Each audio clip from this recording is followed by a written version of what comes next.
Now tell me your story. All right. So I'm working at a country radio station in California. The town is Arroyo Grande, which means big ditch. Okay. Right? And it's an AM country station, KKAL. Okay. 1450 on the AM dial, right? And we're still playing music. Yeah. Back before every AM was talk radio. So KKAL Arroyo Grande, country music station. And we had the weird distinction of being a radio and records reporting station, R&R. Radio and Records magazine. All the radio people will know that. People who've never in radio never saw it. It's like because the radio version of Nelson. it was, yeah, exactly. Yeah. Well, more than that, but that's a side story. So we were an R&R reporting station, which meant that our playlist for the week was sent in, and it became part of the national ratings and the top 10 and the top 100 and the albums and all that stuff. Right. It's based on radio airplay. Okay. And they have reporting stations that are big stations in Los Angeles, big stations in San Francisco, big stations in Detroit and Chicago, everywhere. And they also have a bunch of little stations. Because they got to get across. Because you got to get all of that, all of the demographics.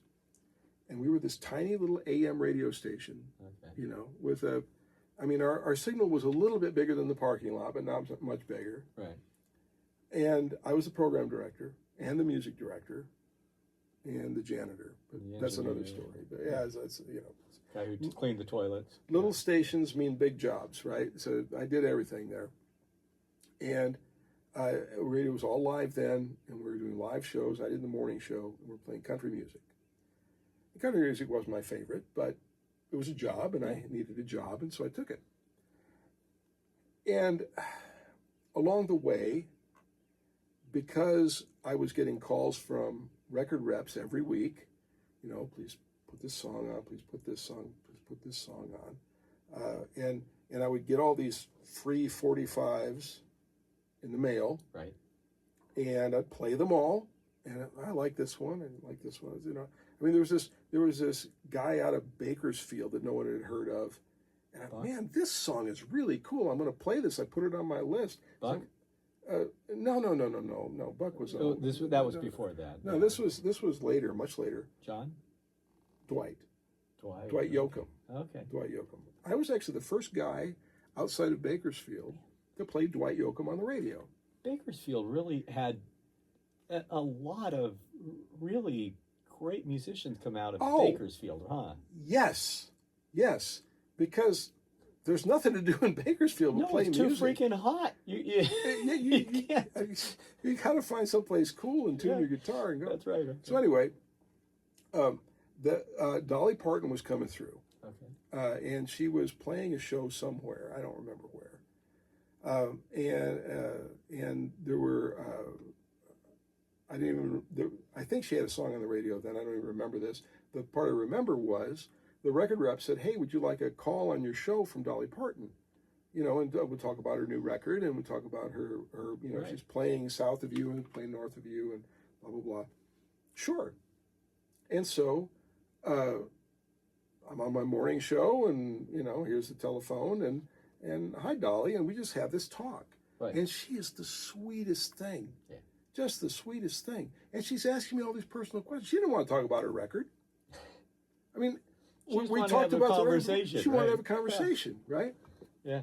And after the bit was over and the record is playing, right? And then she's still on the phone, and she says, now,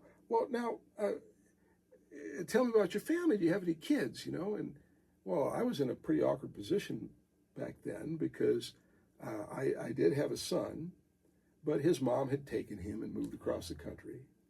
And it was a really hard time for me. And I told her that story. Yeah. And she kept asking. She really wanted to know about that. Okay. And, you know, filed that in. That was a cool conversation. It was really neat. A year later, she's coming through. And she's going to play at the California Mid-State Fair in Paso Robles. Right. Which is 45, almost an hour north of Arroyo Grande, Yeah, but yeah. you know, it's still on the Central Coast, close by. So she's coming through, right?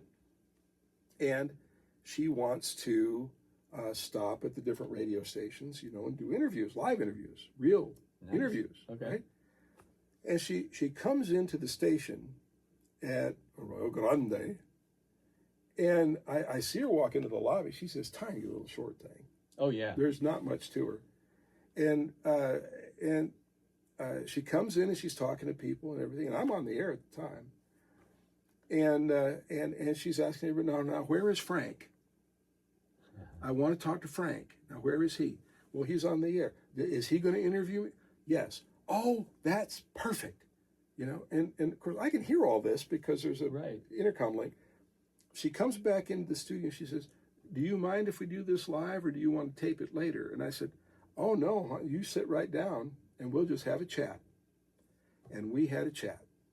And it was a lovely talk about her life and the music and the concert that was coming up and where people could get tickets and all the things you're supposed to talk about, right? And then the microphones close, music is playing. Actually, at that point, my show was over. Another disc jockey comes in. There's hellos and hugs and all that. And I shook her hand, and I said, "Thank you so much. This was just wonderful." And she said, "I didn't want to say this on the air, but what about your son Jesse? How is he doing? What's going on with him? Now, have you seen him since we talked last?" And she wanted to know about what was going on in my life. Right. Yeah. She didn't, you know, throw me out under the bus on the air. Right. But she wanted to talk about. Now, I have no illusions. Obviously, she had a secretary on the call with me the first time and took notes. But with the notes, she actually remembered. Yeah, she did. Yeah. And we had this wonderful little talk, and she held my hands in her hands, little bitty hands. And she said, you know, it's going to be okay. It might not be okay as soon as you want it to be, but it's going to be okay. And she gave me the biggest hug. And that's the last time I saw her. Yeah, that's the last time I saw her. That is awesome. It was awesome. Sure.